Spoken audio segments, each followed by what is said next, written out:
Ticket miss ಆಗಿರುವ ವಿಚಾರಕ್ಕೆ ಸಂಬಂಧಪಟ್ಟಂತೆ ಕೆಎಸ್ ಈಶ್ವರಪ್ಪನವರು ಬಂಡಾಯ ಎದ್ದಿದ್ದಾರೆ. ಪಕ್ಷೇತರ ಅಭ್ಯರ್ಥಿಯಾಗಿ ಶಿವಮೊಗ್ಗದಿಂದ ಕಣಕ್ಕಿಳಿದಿದ್ದೀನಿ ಅಂತ ಘೋಷಣೆ ಕೂಡ ಮಾಡಿದ್ರು. ಇದರ ಬೆನ್ನಿಗೆ ಅವರ ಬಂಡಾಯದ ಬಿಸಿ ದಿನೇ ದಿನೇ ಹೆಚ್ಚಾಗ್ತಾ ಇದೆ ಅನ್ನೋದಕ್ಕೆ ಸಾಕ್ಷಿ BY ವಿಜಯೇಂದ್ರ ಅವರ ರಾಜ್ಯಾಧ್ಯಕ್ಷ ಪಟ್ಟದ ಬಗ್ಗೆ ಕೂಡ ಭವಿಷ್ಯ ನುಡಿದಿದ್ದಾರೆ ಈಶ್ವರಪ್ಪನವರು. 6 ತಿಂಗಳ ಸಮಯ ರಾಜ್ಯಾಧ್ಯಕ್ಷ ಸ್ಥಾನ ಖಾಲಿ ಇತ್ತು. BSY ಹಠದಿಂದ ವಿಜಯೇಂದ್ರ ಅವರಿಗೆ ರಾಜ್ಯಾಧ್ಯಕ್ಷ ಹುದ್ದೆ ಕೊಡಿಸಿದ್ರು. ಅಧ್ಯಕ್ಷ ಸ್ಥಾನಕ್ಕೆ ವಿಜಯೇಂದ್ರ ರಾಜೀನಾಮೆ ನೀಡ್ತಾರೆ ಅಂತ ಭವಿಷ್ಯ ನುಡಿದಿದ್ದಾರೆ. ಈಶ್ವರಪ್ಪ ಮಾತಿಗೆ BS ಯಡಿಯೂರಪ್ಪನವರು ಆಕ್ರೋಶ ಹೊರಹಾಕಿದ್ದಾರೆ. ವಿಜಯೇಂದ್ರ ಏನು ಅಂತ ಗೊತ್ತಿರೋ ಸಂಗತಿ BS ಯಡಿಯೂರಪ್ಪನವರು ಈ ಮಾತು ಹೇಳಿದ್ದಾರೆ.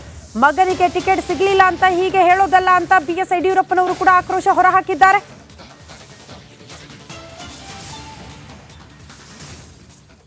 ಈ ರೀತಿಯ ಬೇಜವಾಬ್ದಾರಿ ಹೇಳಿಕೆಗಳಿಗೆ ನಾನು ಉತ್ತರ ಕೊಡೋದಿಲ್ಲ, ಜನ ಉತ್ತರ ಕೊಡ್ತಾರೆ. ವಿಜಯಣ್ಣ ಏನು ರಾಜ್ಯದ ಅಧ್ಯಕ್ಷರಾದ್ಮೇಲೆ ಪಕ್ಷ ಯಾವ ರೀತಿ ರಾಜ್ಯದಲ್ಲಿ ಬೆಳೀತಾ ಇದೆ ಇದೆಲ್ಲವೂ ಗೊತ್ತಿರುವಂಥ ಸಂಗತಿ.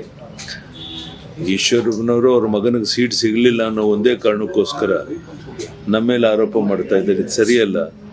ಯಾವುದೇ ತೀರ್ಮಾನ ತಗೊಳ್ಳೋದಾದರೂ ಚುನಾವಣಾ ಸಮಿತಿಯಲ್ಲಿ ತಗೊಳ್ತಾರೆ. ಆ ತೀರ್ಮಾನ ಸರ್ವಸಮ್ಮತ ತೀರ್ಮಾನ ಆಗಿರುತ್ತೆ ಹೊರತು ಯಡಿಯೂರಪ್ಪ ವೈಯಕ್ತಿಕವಾಗಿ ಯಾವುದೇ ತೀರ್ಮಾನ ತಗೊಂಡಿಲ್ಲ. ಆದರೆ ಅನಗತ್ಯವಾಗಿ ಅವರು ಯಡಿಯೂರಪ್ಪನವ್ರು ನನ್ನ ಮಗನಿಗೆ ಸೀಟ್ ಕೊಡಿಸಿಲ್ಲ ಈ ಮಾತನ್ನು ಹೇಳ್ತಾ ಇದ್ದಾರೆ.